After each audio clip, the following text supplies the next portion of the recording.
Sino ba ang presidente sa Pilipinas? Ngayon, Ah? si Rodrigo Roa Duterte.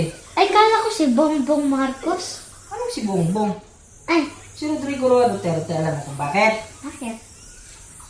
Yung termino ng presidente, 6 years. Ang termino ni Duterte, 2016 to 2022. Pero hanggang ngayon, nilalabanan niya pa rin ang korupsyon sa Pilipinas, lalo na yung kaban ng bayan.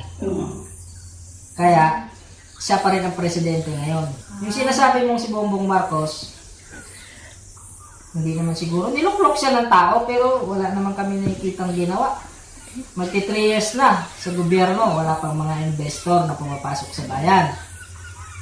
Ang tanging nakikita, mga corruption lang.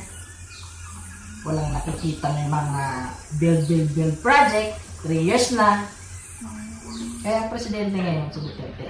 Alam mo kung bakit? Si presidente lang ang tanging may hindi. Ano ba? May malasakit sa bayan at sa mga Pilipino.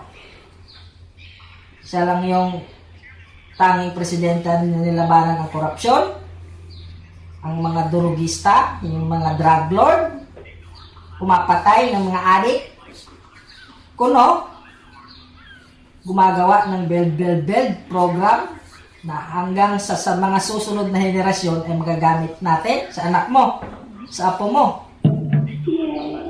At kaisa isang tanging presidente na napasama, presidente sa Pinas na napasama sa pinakamagaling na presidente sa buong mundo.